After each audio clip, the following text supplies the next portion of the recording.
And without any further ado then, what I'm going to do is turn control of the presentation over to Dr. Fazio and let him walk us through our presentation this evening, which is entitled, Not Just a Stepping Stone, Ownership in the DSO-Supported Practice.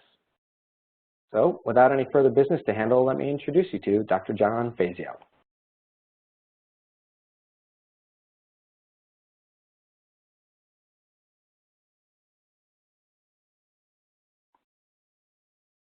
Some of my experiences and my journey from dental school to the point I find myself in at this point in time.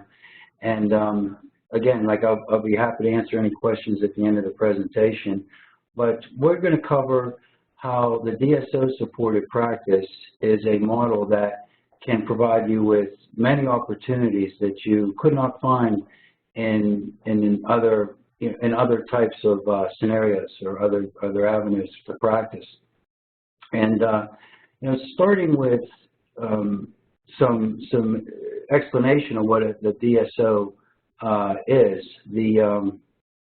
The dental supported, a dental support organization is something that is going to provide all the means and ways for you to get from A to Z in your practice without having any interruption in your patient care, basically. So the DSOs, they're going to provide you all your non-clinical support services, and there's many to list. We could go through just hiring staff, training staff, your physical structure, your brick and mortar facilities, loan acquisitions, everything from A to Z. And as a new graduate or someone who's maybe just out of residency or a student who's considering what their pathway might be like, I think the DSO is really something to give a critical look at as an option for what you might want to do in your future dental career. In my circumstance, these types of organizations weren't available. Like Rich said, I graduated in 1987, and when I got out of school, it was either solo practice, which was predominantly, I think today, probably maybe 70% of dentists still practice in a private practice setting. But these kinds of opportunities weren't available to me. And the old adage, if I know then what I know now, applies so well to me, because I think the opportunities, I feel so strongly about making it understood and dispelling any misinformation that people might have about DSOs, because they really can provide you a great opportunity. And so, like when I got out of school, like I said, it was private practice or an associateship or specialization, okay? I didn't really think about the military, and I wasn't interested in going back into the teaching setting or anything like that. So when I came out of school, I was faced with a lot of challenges. I was faced with a lot of challenges that I think a lot of people today are faced with, and not the least of which was debt, the financial security of how am I going to make one end meet the other? Do I have enough patients to support my practice? And do I really know if this is for me? It's a big step to go into private practice and to try to take that loan on. When I came out of school 29 years ago, it was less than half of what it costs you to start a practice today.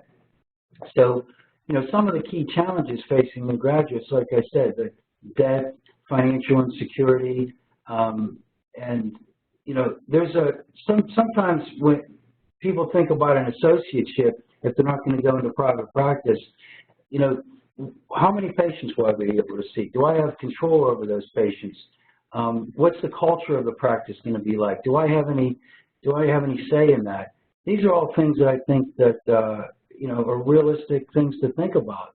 So, we're going to cover, like I just did briefly, there are different opportunities. You could be an associate in a solo practice.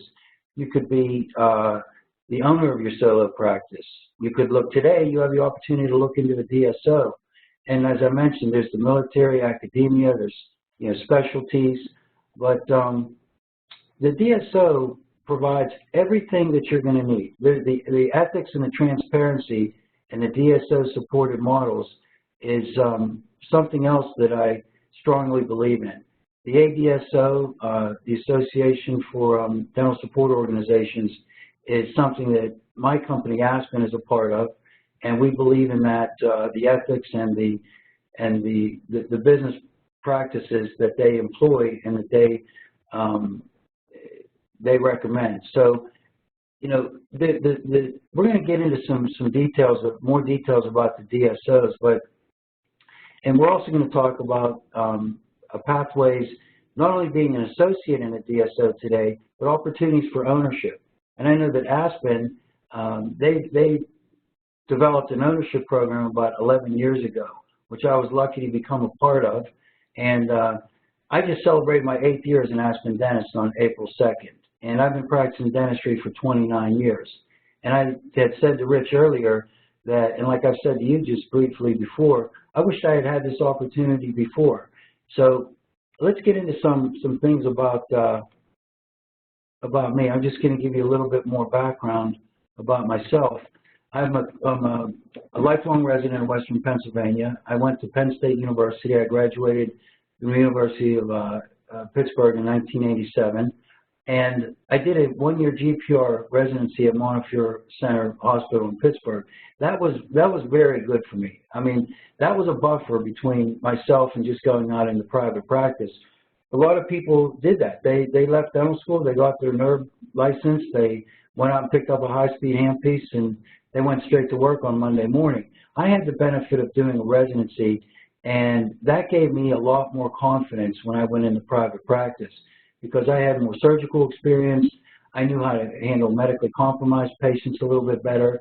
And I had a year of collaboration in a hospital setting with 5 other residents, with medical residents, with oral surgery residents. And so I did feel that I had gotten a really boost, kind of supercharged start to my dental career. And when I got out of school, I was practicing in the Pittsburgh area. My father was a dentist, and he had a small 2-operatory practice in the community where he was born, and that was in Swissvale, which is about 18 miles east of Pittsburgh. And when I graduated from dental school in 1987, our plan was almost perfect. I was going to take over his practice and move right into the building and into the patient charts. But if you go back in history, you'll know that on October 19th of 1987, there was a horrendous market crash. Well, that put my father's retirement plans back by about 4 years. So here I was, and the brakes got thrown on that plan. So all of a sudden, I had to start looking for an associateship. So I did. I looked around. I talked to friends. I talked to colleagues, people that I had made contacts with through dental school, and I explored a few opportunities, but none of them were really what I wanted. They just didn't fit. There was an intuitive feeling, and there was some specifics that just weren't going to work out. The hours I couldn't work, the way that I was going to be compensated, some really contractual things that I couldn't work with. So what I did was I went and got a job with American Dental Centers. At that time, American Dental Centers was based out of Ohio, but they had some offices in Pittsburgh. And my responsibility there was to come in, punch in as a dentist, work all day. We worked long, hard hours. We saw a lot of patients. We saw Medicaid-supported patients, so it was a very busy practice. So you had to, trial by fire, you had to become pretty quick. You had to learn chairside techniques that, got you through what you needed to do.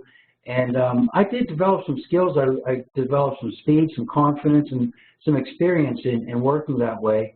But I also worked in my family practice, my father's office at night. And I started balancing, these two ways to try to make a living and practice dentistry. Well, I started a family. I had a son, and I thought, there's more happening in my life. I really have to pick up the pace. I have to decide on a career path. I have to decide what I want to do. So I talked to my father, and I talked to my wife. I said, I think it's time that I'm going to open my own practice. So a classmate of mine had done it. I'm still close with him. We speak 3 or 4 times a week to this day. And he opened a practice in the airport area, out by the airport. So I went to the bank. I put a large 35-page business prospectus together, which to me, I had never done anything like that. That was my first foray into the business world. So I went to the bank with a request, and I soon learned that I better come back with more information. So I came back with a business loan request, table of contents. I had photos, I had demographics, I had traffic patterns. I knew how many cars went up and down the road every day. So I put myself through all that, and finally I went to my third bank, and they gave me a loan for $100,000. And that was a lot of money. That was a lot of money to me at that point in time, especially with the debt that I had to pay from dental school. But I took that money. I opened a 4-operatory practice in Robinson Township. And, there's a growing area. It was an airport corridor of Pittsburgh. At that time, that many years ago, it was an area that was poised to see a lot of growth. And it did see a lot of growth. And so I alternated between that practice and my father's practice, and I still worked in American Dental Center. So I was working at 3 places at one time. I did that for about a year and a half. I dropped my practice at the American Dental Centers, and then I got a home. I built a home out near my office in Robinson. And in Pittsburgh, people don't know this, but in Pittsburgh, if you ask somebody directions, they're going to tell you in time, not in miles. Because in Pittsburgh, there's so many hills and tunnels and rivers and bridges. So I was only about 32 miles apart from my 2 offices, but it was an hour and 10-minute commute. So I have a new family. I'm spending all that time away from my family. I'm doing this commute every day, every other day, and it got to be kind of burdensome. I did that for 10 years. So I practiced between the two places for 10 years. I finally decided I had to make a decision. And I saw some of my classmates, and they had their own single practice. They were working, 4 days a week. They were taking Friday off or Wednesday off. So that's for me. I'm working so much. I'm working 2 practices, spending 3 hours a day in the car. I barely see my new son. And, my work-life balance was pretty out of whack at that time.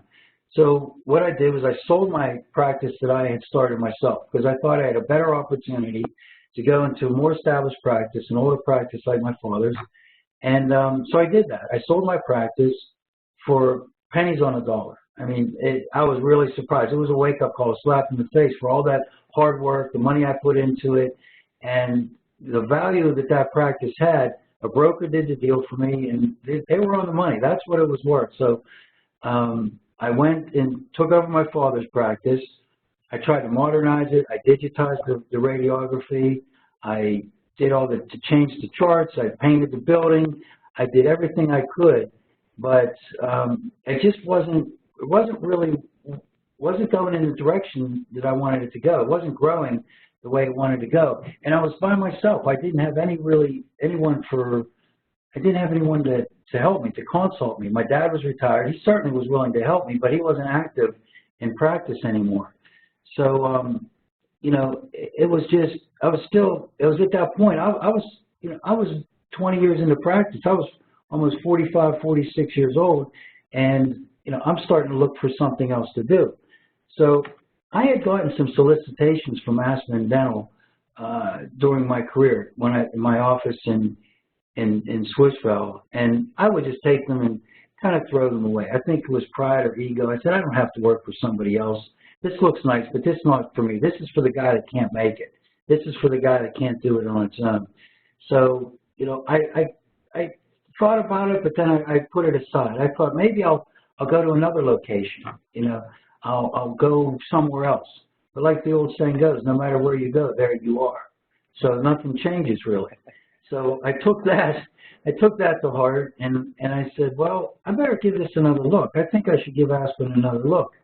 And so I was really glad I did, because when I did, I was very fortunate, because I was sitting at lunch one day with my wife, and I literally picked up the phone and I called a recruiter. And she happened to be in Shadyside, which was only about a half hour from where I was. She agreed to meet me. I went and met her. We had a wonderful first meeting, and the way she recruited and talked to me, she talked to me about the model, and the DSO model, specifically Aspen. I didn't even know what a DSO meant at that point in time. I had no idea. I knew Aspen was a corporate dental practice. That's what I thought. I met with her, and then I had an opportunity to go to Altoona, PA. And my current partner, his name is Dr. George Monios, he had started with Aspen about 2 years earlier. And a funny story about George is that he was going to the military. He was signed up. He was going to go into the military. He and his new wife were going to, go down for training and do the whole thing. He was at his dad's house one day, and his dad came home from the market. He said, George, he said, there's somebody up there building some Aspen Dental. It's near the supermarket. Why don't you go up and see what that's about?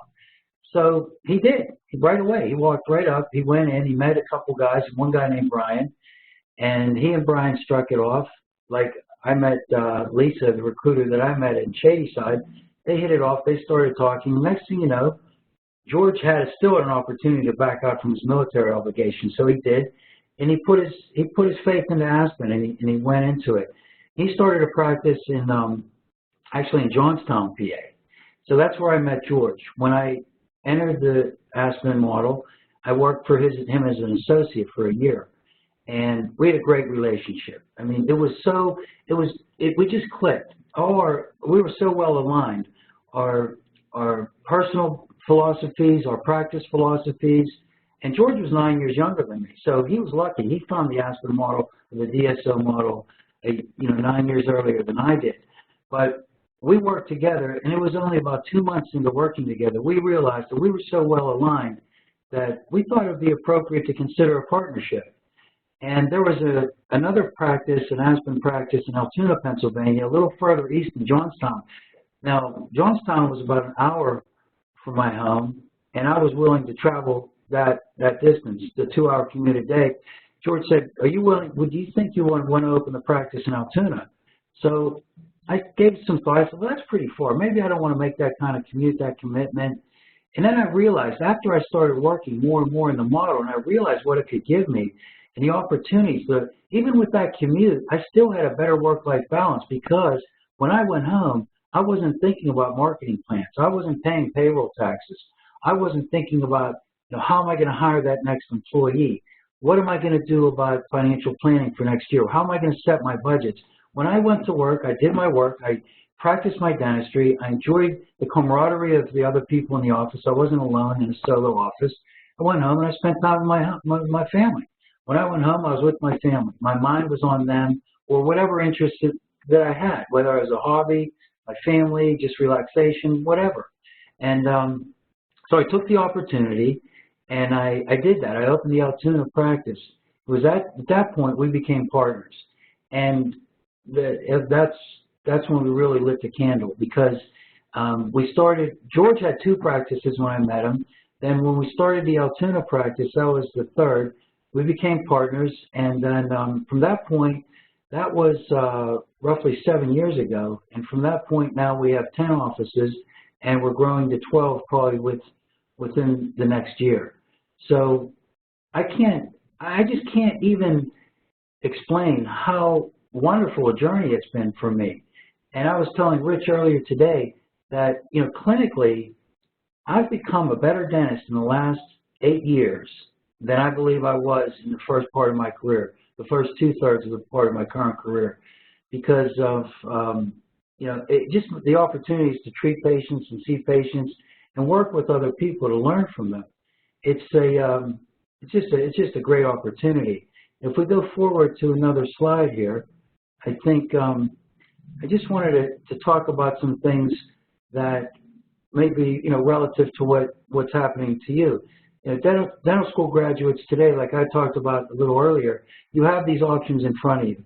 The associateship in a solo or small group practice, the DSO model, owner of a small practice or a group practice, public health, academia, military, or specialization. And I know people that have done every one of these options. And like I said, my partner George almost did the military. A great option. I mean, these are all wonderful options if you know, they fit, you know, they fit you. But today we're talking about the DSO model and how it can help you, and the quality of life that it can provide for you. And so these questions, you have to be you have to ask yourself. You have to be honest with yourself. You have to ask yourself where you want to be, and, you know, collaborate with people around you. Take your time, reflect on them, because, you know, these are decisions that definitely will affect you for the rest of your life. But, you know, I've been able to change. I have worked in the American Dental Centers, which it was more, at that time, there was no opportunities for ownership in that type of practice. I felt, and I was a salaried employee.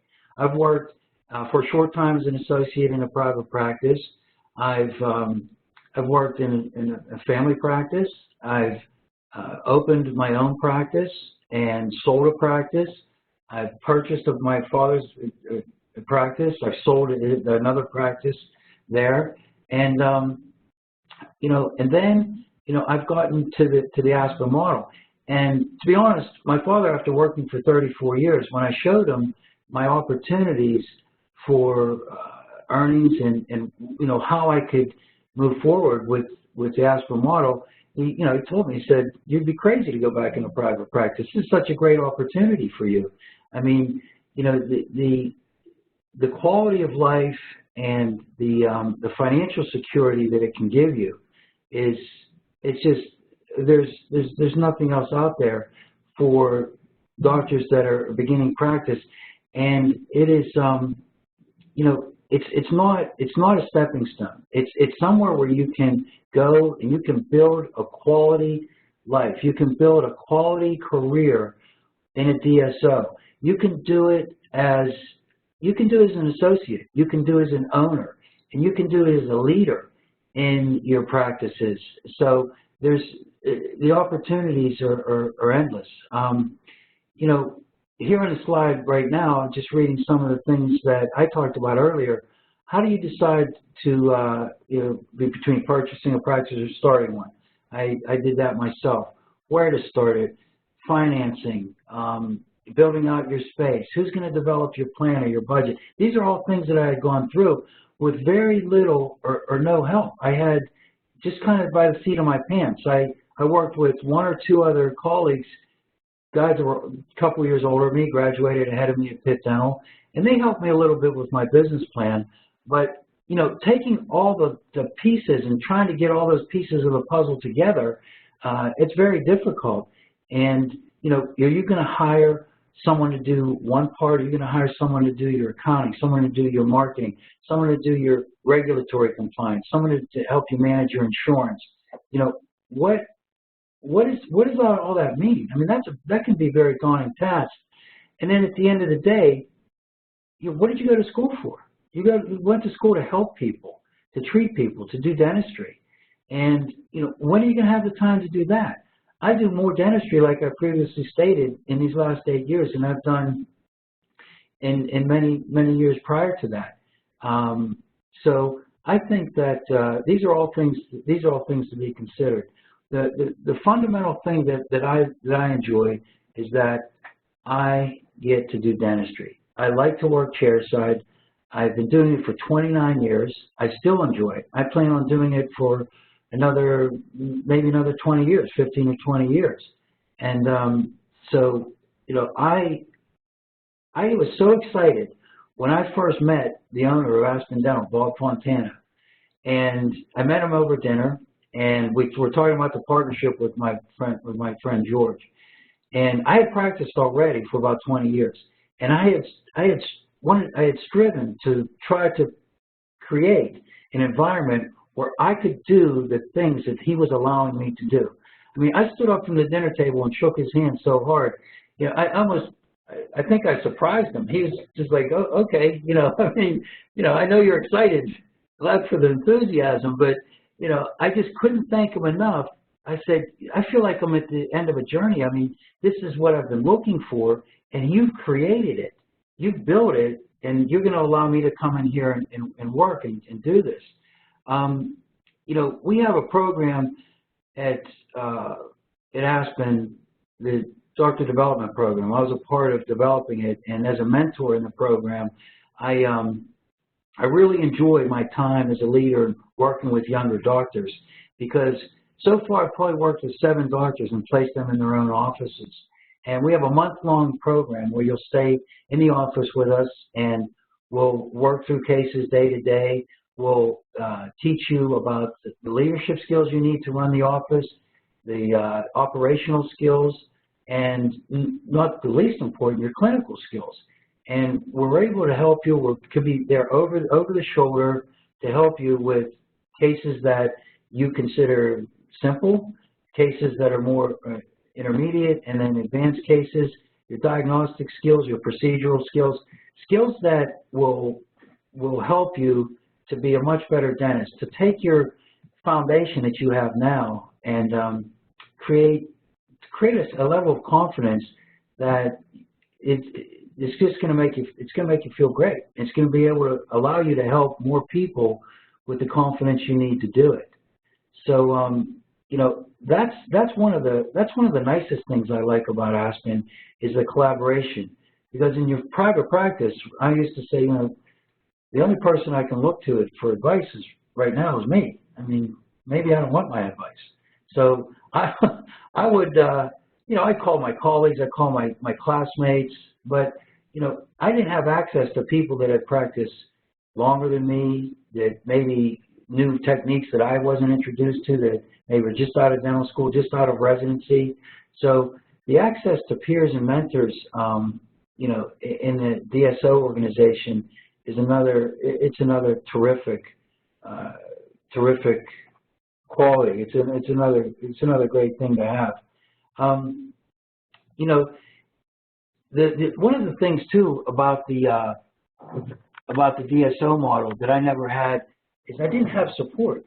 I had myself. If I had my private practice, there was always the fear of what would happen. I was very fortunate because I maintained my health. I never had an accident. I never had anything that, you know, knocked me out of the office for any time. But I thought about that. I said, you know, I'm only one broken hand. I'm only one hand slammed in the door away from, you know, maybe some serious financial difficulties if I can't go to work. Yes, I have disability insurance, but at the time I was a young practitioner, and building up, you know, with student debt, have you built up a cash reserve in case you can't work so you can collect on disability insurance? Is it a 3-month waiting period, a 6-month waiting period? Have you thought these things out? Some of these specifics, you know, real life, you know, meat on the bones kinds of decisions you have to think about and make for the eventualities that may happen.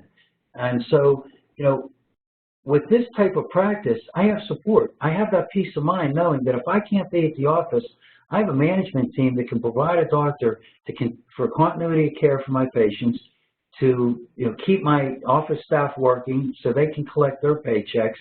And so it's that's another wonderful aspect of the DSO model. And, you know, to that end, about 2 years ago, I discovered that one day I got up and I couldn't walk straight, and I had no idea what the problem was. I thought maybe I slept wrong. I had a strained muscle. Turned out I had a broken back, and I didn't even know it. I was working on it for about a month. Went to the doctor, had that back surgery. He looked at me and said, "You can't work for a month." So in private practice, that would have been devastating for me. In my DSO model with my partner, George, I called him up. I told him my circumstances. He said, "No problem. We got you covered. We're going to take care of it. We're going to take care of you." And I had my surgery. I had someone take care of my office. And a month later, I came back, and no interruption. Nobody knew the difference. Everything was smooth as silk. So, you know, those kinds of things, working in an environment like this, I just can't speak enough for it. A large group practice and a DSO-supported practice. Our management team at Aspen is absolutely one of the best. They're like family. The transparency and the integrity that this DSO, Aspen Dental Management, operates under is one of the best qualities, one of the selling points, one of the things that kept me in the door. When I came here, I said, I'm going to give it a month. I'm going to give it a month, 2 months. I'm going to see what the culture of this organization is like. I want to see if they walk the walk. They talk the talk. Do they walk the walk? And they absolutely, every step of the way, walk the walk. They are honest. They are forthright. They're transparent. They're very, very sincere about taking care of the people that take care of the patients. That's their motto: to take care of the people, that take care of the patients. You know, the work-life balance is one of the best things about this, because, you know, like I said, when you leave the practice, you leave it behind. Now, after hours call, I take it. If I'm the managing clinical director, if I'm the doctor that's running the office, that's my responsibility. But we have a tremendous support team. If I miss the call, I have my partner that will take the call. And if not, there's a chain of command where that'll go all the way down to a non-clinical person, to the regional manager, who will find somebody to take the call for the patient. So it's support for the patients. And, you know, we believe what is good for the patient is good for the practice. And we have, you know, our 10 words to live by is what we call them. It's a culture that we maintain in our practices so that everybody's on the same page. When everybody comes to work, we're all focused on one thing: taking care of the patient, and our management team takes care of the people that do that, to take care of the patients. You know, this is definitely, you know, I'm trying to think, you know, of something else that I can share with you about, you know, the work-life balance, because it's very important to a lot of people. I mean, young people either wanting to travel, wanting to, you know, start a family and do things like this. I've done things as an owner of 10 practices that I never would have had the opportunity, never had the money or the opportunity to do as a solo practitioner. I mean, I've been able to take time away from the office, where in a private practice, I shut my doors, there's no revenue, and I'm spending money. When I work here, I'm using, you know, dollars at vacation days. I'm still earning income, and someone's still in my practice, running the practice, taking care of the patients, and creating the revenue that I need to sustain the practice. But I was able to, always wanted to go to continuing education. I always wanted to learn something more about implants. So I was able to go to the Mission Institute while I worked here, and I did a 10-month continuum. The dollars, the time, and the money spent, you know, the time spent away from the practice, I never would have had the audacity to do that in private practice. In the first year I worked with Aspen, I was able to do that, and that was a dream of mine. It was something I always wanted to do. And young doctors can pursue that kind of continuing education, advanced continuing education. I chose MISH. There's the Coyce Institute, the Spear Institute, the Pankey, Dawson. I strongly encourage young doctors that are in private practice or even a group practice to further their education at some of these institutes around the country, because, you know, that can hone your skills and take you to another level and make you a dentist that you might never, not even dream you could be. And working for an Aspen practice or a DSO gave me the opportunity to be away from the practice and chase those dreams when I otherwise might have not had the opportunity to do that. And that's definitely been one of the highlights. You know, I spoke about implants, like the technology. Technology is another thing that DSOs can leverage for doctors. Because of their ability to do that, they can give them opportunities to, I've used CAD/CAM technology. I've been involved with pilots with the CIREC, the E4D from Shine. We've worked with laser dentistry, cone beam dentistry, having access to cone beam units. So these are things that in private practice would be a dream, and I couldn't have never afforded. And these are things that are a reality for me now, and that I love using. You know, talking about finding employment, you know, that can be a struggle. Now with a DSO, there are so many opportunities, and they're looking for good doctors. And the growth of these DSOs, I know Aspen is growing at a rate of about 50 new offices a year. They're in over 37 states, I believe. We have over 550 offices. So not only finding employment with a DSO, but you have the flexibility for location. Do I want to live in the sun? Do I want to ski in the winter? Do I want to be close to my family somewhere else? Life circumstances change, and so you still have the ability and the security, the peace of mind to work for a DSO and have that future flexibility to do that. So that is I think a wonderful opportunity, and it's something that a lot of people do take advantage of in our current Aspen model. I'm a boy from Western Pennsylvania. I love Western Pennsylvania. It's an ethnic community. People never stray really far from here. I used to laugh. I said, there's 130,000 dentists. When I graduated, there was about 130,000 dentists in the country. And there was my dad and me. Next door to us was his classmate and his son, who graduated a year after me. There was 2 other dentists 2 blocks over, an older practitioner. I said, what? They all moved into Western Pennsylvania. I said, you got to be kidding me. There's going to be 2 people in Nebraska. So, the density of dentists across the country, I mean, there's opportunities for you all over the place with the DSO. And like I said, it can be it's a lifetime choice. And it can take a lot of the stress, a lot of the strain. We talk about employment. When you come out of dental school, you get into an associateship. How variable might your income be? What kind of relationship do you have with the owner doctor? Do you have a path to ownership with him? Is that even a possibility? And then what is your clinical autonomy going to be like? Are you going to make the decisions about what patients are seen, what procedures are done, what procedures you'll be given, or are they just going to be given to you? And then is your income going to be based on productivity, or are you going to have a steady salary? With a DSO, I know at Aspen, our doctors are paid a per diem, and they're paid a steady amount. So you can actually come straight out of school. You can have a steady income, a considerable income that is predictable. You can start your budget. You can start building your financial life and your foundation right there, managing your student debts, starting your life, families, cars, whatever it might be, saving for your future. Start saving for your retirement when you're young. That's one of the smartest pieces of advice anybody could give you. And this can give you the opportunity to do that, to be flexible, to have the peace of mind, to have that steady stream of income with an opportunity to incentivize that income, based on how the practice performs, because it is a business. A business has to perform. It has to meet goals. It has to have budgets so that it can grow, can prosper, it can invest in technology, it can invest in new employees.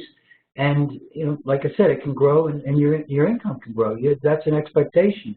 That's a reasonable expectation. I've learned more about business being in an Aspen practice than I ever did even developing my own practices. In my own practice, I tried to I even hired a consultant at one point. A couple of years before I left private practice, I even hired a consultant to the tune of $1,500 a month. And wonderful people, very nice to work with, but it didn't get me to where I needed to go. I mean, my business acumen, I couldn't rely on somebody else to do it. I had to have somebody invested in me, invested in the health of the practice, like a DSO, like a management team of a DSO would be. And, some of the other attributes of a DSO-supported practice are not only the business support, but learning opportunities. I mean, CE. Like I said, I was able to pursue implant, fellowship in an implant association. CE, they have brick and mortar courses for you to take. You have online CE that they support. I've been able to take courses all over the world. I was able, life experiences. I was able to go to Frankfurt, Germany, and visit the Ankylose implant factory with my partner George. And again, not being associated with DSO and our partnerships with these companies, I never would have been invited to do something like that. Went to Dover, Delaware, toured the Dentsply factory, learned a lot about the manufacturing process of the materials that I use. So I've been able to delve deeper into the business of dentistry on the supply side as well. So, learning about operations, clinical, CE courses, just skills development. Like I said, I've learned a lot more about being a dentist, new techniques, new materials. So these all are definitely going to enhance the quality of your life. And you know, other life experiences. We partner with NASCAR to market the Aspen brand. And I've had a chance to just for fun visit NASCAR, meet people like Danica Patrick and Tony Stewart, some celebrities I never would have met. I went to see some NASCAR races and meet people that you know, I probably never would have met in my life. And I had experiences that I'll remember for the rest of my life, and they were tremendous experiences. I shared them with my family, and they were just wonderful opportunities inside the office and outside the office. So those are some of the things that you know, that I think you should consider. And looking at some of these slides that we're looking at now, 1/4 of new dental school graduates, you know, will work for DSO-Supported Practice. And with the number of graduates coming out per year, I think that number is what, about 5,000 per year right now. That might be a reasonable estimate. And you know, I know that there's a lot of dentists like myself practicing, you know, longer, maybe into their late 60s or 70s now, the retirees, or you know, aging, you know, they're practicing longer. And so, you know, these opportunities were a necessity. This is a natural evolution, I think, with the DSO. And it all stems from an unmet need. I mean, there are patients that their needs were not being met. And when you look at, you can crunch numbers. Aspen Dental, if you look at revenue versus national revenue based on dental expenditures, Aspen Dental will approach about providing 1% of the dental care in the United States. It's a small percentage number, but that's a huge number of lives that they touch, a huge number of people they take care of every year with a consistent and passionate model that has a culture that is for the patient first. And Aspen dentists, some of my colleagues who are misinformed, they think that this is just about, you know, punching numbers and churning out patients and doing that. That has nothing to do with it at all. You know, this is your practice, your clinical decisions. When you come to work in a DSO-supported practice, by no means is there any non-clinical pressure on the decisions. Like I said earlier, what's good for the patient is good for the practice. And I've taught all the doctors that I've mentored that same thing, that it's their responsibility to take care of the patient, and they should work at a skill level that provides a comfortable experience for the patient, a high-quality performance for the patient at a pace that is proper for them. It's zero, end of story. So any myths that are perpetrated about anything other than that they're just not true. And this is one of the things. This is honestly one of the things that gets under my skin about people that don't know, but I see it online, I see talk, I hear it in front of me, I hear it from colleagues. But Aspen, I've never worked, I know for a fact, I'm in better compliance with all insurance regulations, government regulations, all regulations, HIPAA regulations, everything associated, every regulatory agency that oversees the practice of dentistry. I'm confident that we are in line with that because we have people in our practice support center that are devoted to providing us with those resources, and they make sure that we're covered no matter what state you're in. If you're in one state versus another, somebody's going to answer your question. They're going to take care of you. So all the decisions are yours. It comes down to you. It is your practice. It's your license. It's your education. It's your philosophy. And we provide you the tools, the infrastructure, the support to do what you need to do. And, Rich, I think that some of the other things that we can talk about are the financial support that the DSO can provide you, because I know that Aspen has has an opportunity for tuition reimbursement. They have signing bonuses for doctors in areas. They have relocation cost benefits. So all these benefits, all these financial benefits are available to support you in your decision making and to transition you, to give you peace of mind, to give you financial support to get you from A to B and into a practice where you can start treating patients. And the slide in front of us, I think, is very, if we go back to that one slide with the average income of an associate dentist versus a lead dentist in a support practice and an owner dentist. These are accurate numbers.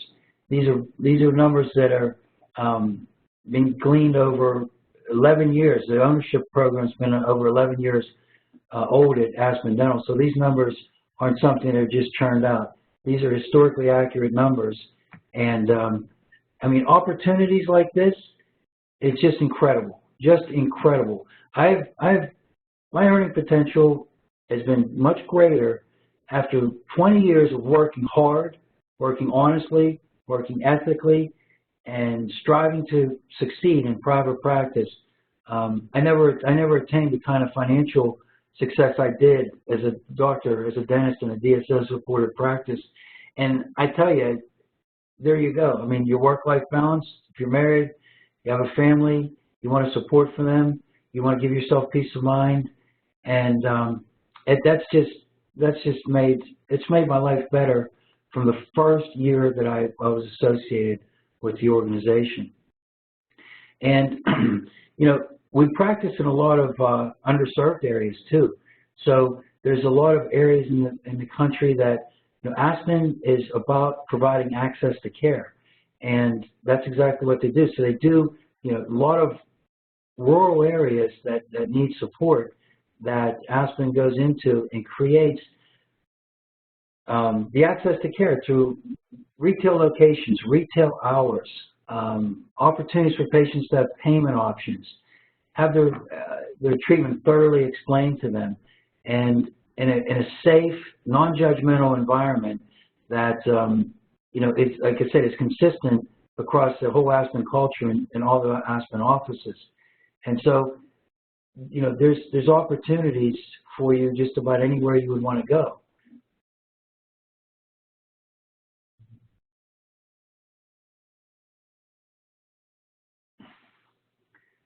So let me see here.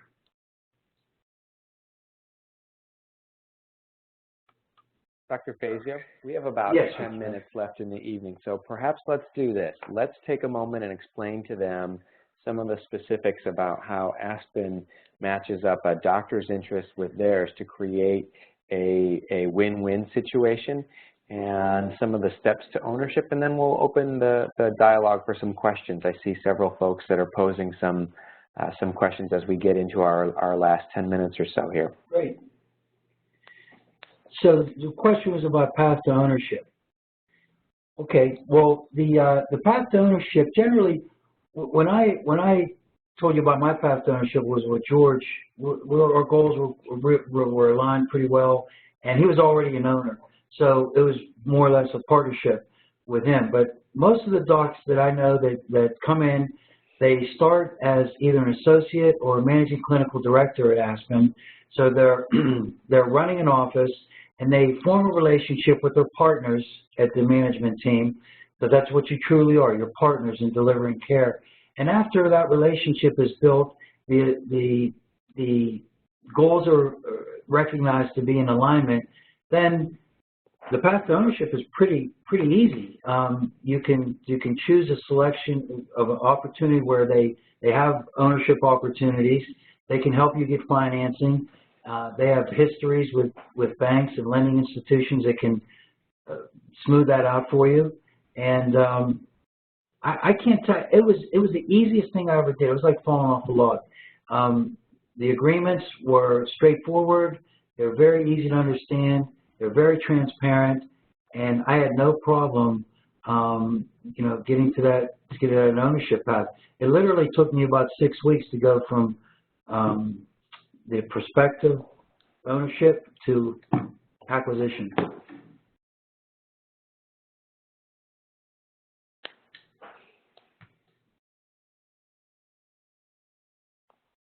And, you know, the benefits, and Rich, is that for me to take control? Yes, please. Okay. I'm sorry. Yeah, the benefits of ownership are, you know, you can see they're top to bottom. The autonomy, the equity value. You know, the average time of paying off a practice in the private sector is about 15 years, and from start to finish. At Aspen, it's 5 years, 60 months. In every case, it's done in 60 months. And that's done with the budgets, with the goals that are set forth by your management team that help you to set your financial planning from year to year. And we've never failed to reach that goal. We've acquired and paid off every office within 5 years. It's a low risk investment.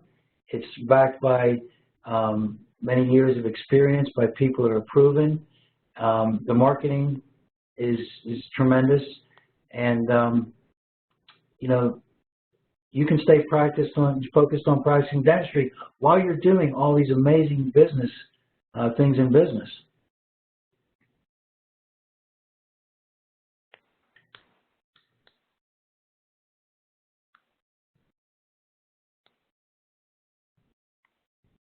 So I think it is a good time to consider, you know, looking at the DSO model, the Aspen model. Associate is a good first step. There's opportunities for managing clinical directors. So, you know, you also have the opportunity to partner with someone else, like I did with my partner, Dr. Monias. And you know, financing you can find on your own. Aspen Servant can help you do that in a much easier way, and get you to those goals sooner, so that you can reach those financial goals in your life so much quicker than people could a generation ago. This is a wonderful time to be a dentist. It's a wonderful time to look at an opportunity in a DSO. It can make your life much easier.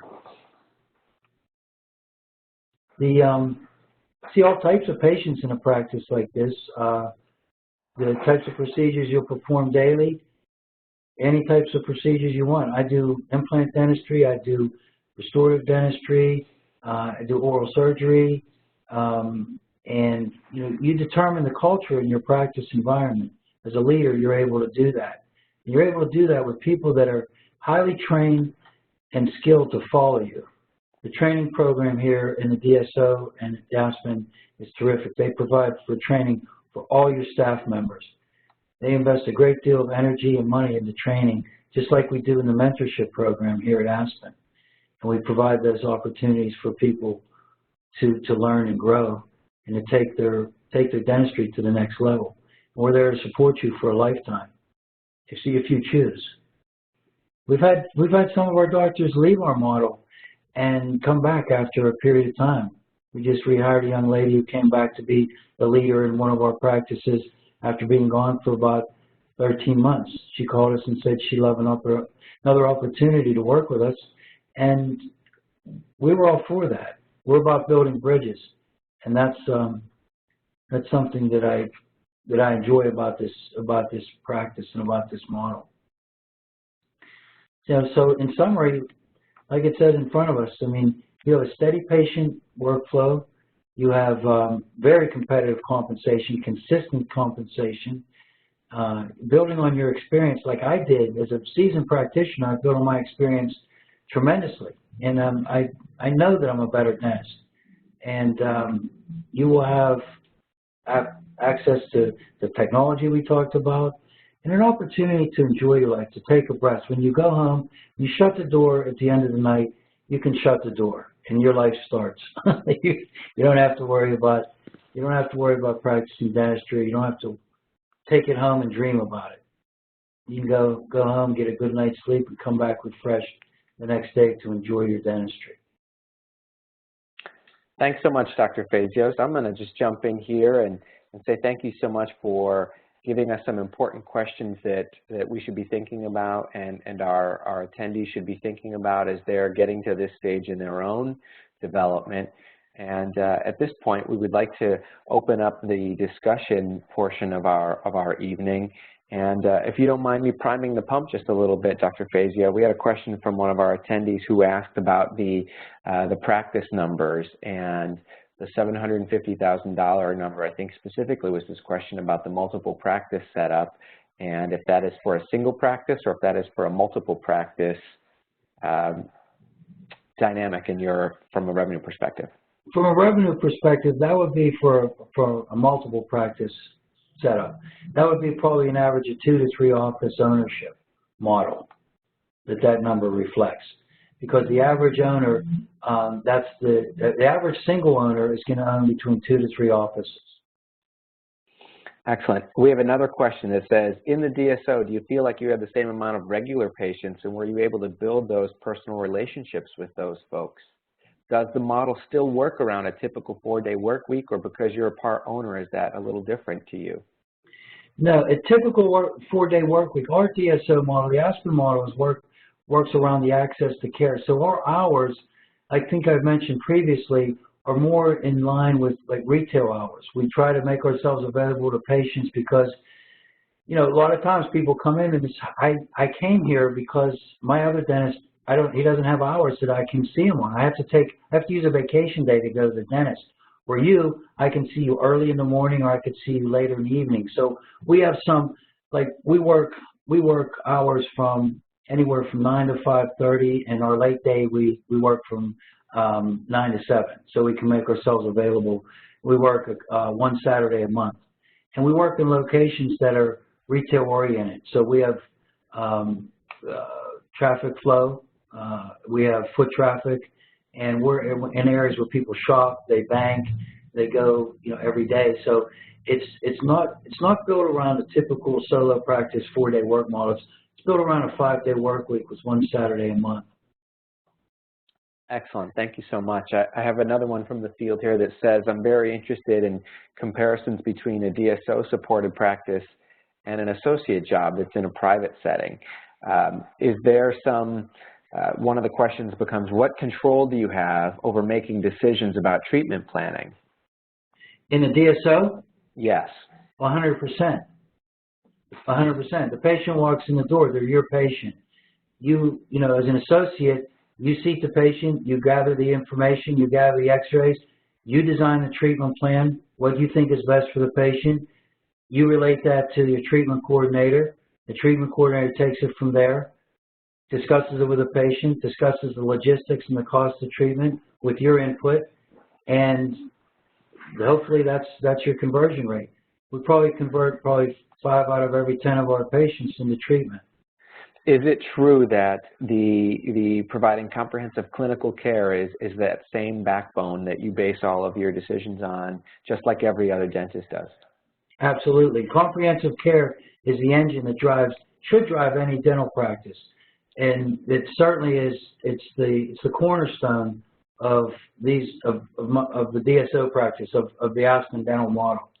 The comprehensive dental exam is the goal for every new patient that walks in the door. Whether they come in with a chief complaint and they don't show any interest in anything else, our goal, at the very least, every patient gets a full mouth set of X-rays, a digital pan and X-rays as appropriate, depending on their circumstances, for diagnostic.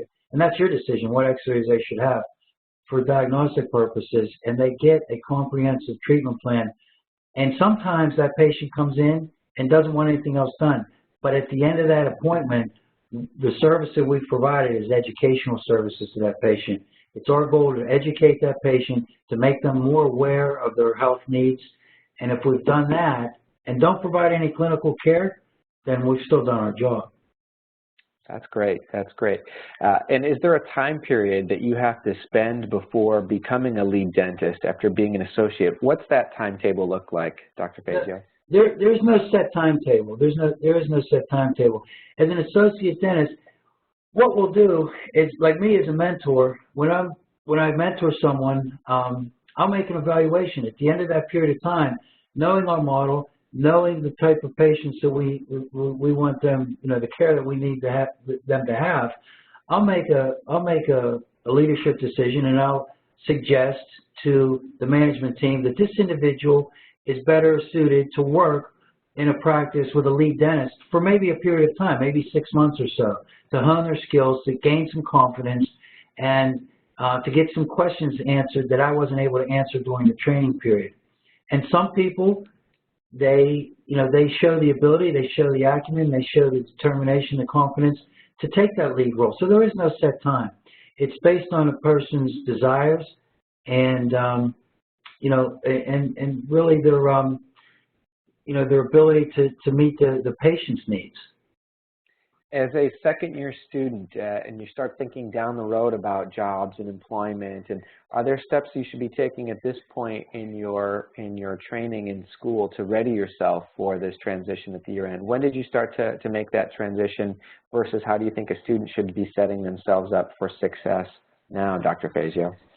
Well, as a second-year dental student, I think that's a great time because, generally your program is going to leave the didactic and go into the clinical training areas in your third and fourth year. So these are the times to start asking questions. Talk to your teachers. Talk to your professors at school. Maybe talk to recent graduates. You have opportunities like this, next DDS. These kinds of opportunities Rich and I talked about before the program are so rich and so deep. I'm so happy to see them available because we never had these resources. When I was in dental school almost 30 years ago. You have, clubs you can join. You can talk to your colleagues and your peers. But deciding on where you want to go, for me, the residency that I did, the general practice residency I did was wonderful, was a lot of help. And they're more prevalent today than I think they were when I was a graduate from dental school. I think they're more commonplace now. So, you can actually consider shadowing. You can go into a DSO, approach someone in a DSO. We're certainly open to that. You can come in and see what a typical day is like. Come in and see one of the docs and follow us around on a day or a couple of days, or maybe on a Saturday when we have some time to sit down and talk and go over some things. Those are all opportunities that are open to you. And what advice would you give to a lead dentist who might be looking to own the practice at some point? To a lead dentist that's looking to own a practice. Correct. Go for it. I would say because at that point, as a lead dentist, you know the model, you understand the model, you have some experience, and my advice would be to think about where do you want to be? Like I would even think about geography. Think about where you might want to be now, or even 3 or 5 years, because you have those opportunities. I know doctors in our organization that own practices in 2 different states. So they're open-minded about creating ownership opportunities for you in any way that you want. But I would talk to an existing owner. I would sit down and talk to an existing owner, someone whose opinion you trust, and the people at the Practice Support Center that take care of the ownership program, some of the finest people I've ever met. It's like family, and they're going to be there to help you every step of the way and to welcome you and to support you and make you successful. Their goal, the ownership program is 11 years old. Like I said, at Aspen, Bob Fontana started this program on his own. He met resistance, and the original investors didn't want him to go this direction with the business. Well, Bob just bought them out. He said, this is something that needs to be done. We need to give people ownership opportunities so they can be part of who they are. So it can be something that they can have and support and maintain over time. And it's proved a huge success because people have skin in the game. They have something real. It's theirs, and they feel much better. And that's why Aspen thrives. That's why the DSO model can thrive with the ownership opportunities it does. You get the best of both worlds.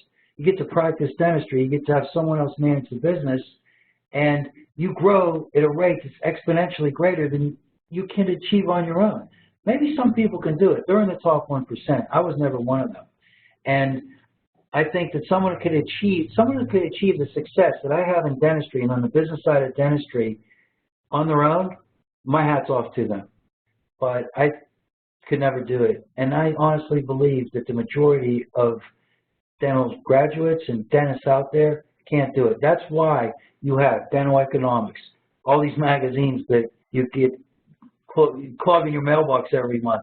You have consultants that are, you can have a laundry list of consultants out there trying to provide these services, but you have it in one place with dedicated people who you can treat like family.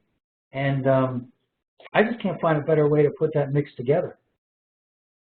That's great. Thank you so much, Dr. Fazio. We really appreciate your feedback and your willingness to answer some questions for us on a late evening for you, we know, on a Wednesday night tonight. And so on behalf of all of us, let me just thank you for your time, and our attendees. We thank you for your attention tonight, and certainly for Aspen Dental for their sponsorship in making this possible to bring you this information tonight. We hope you all learned some important questions to mull over as you're considering your pathway into the profession, some things that guide you in your discussions and your explorations of your own employment, whether it's in this DSO model or another option that might suit you. We understand that there are a lot of pathways. We're trying to ask you have you ask some questions that'll make you more informed as we go on. And hope you turn in just 2 weeks. Dr. J.R. Gillen will be presenting on another important trend, which is to be talking about the response to the way that consumers in healthcare, the way they engage with you as dentists, and how those dynamics affect your future practice. And if you wouldn't mind, we'd like to just close with a brief survey. But if you take the time right now to jot down our upcoming registration link, and/or through the website, we'll be able to provide that information so you can enroll in the next segment of this 4-part series. In the meantime, on behalf of Dr. Fazio, thank you so much. We look forward to seeing you again for parts 2, 3, and 4 of this discussion. And thank you, Dr. Fazio, once again. We really appreciate it. Thank you very much. All right. Good night, everyone.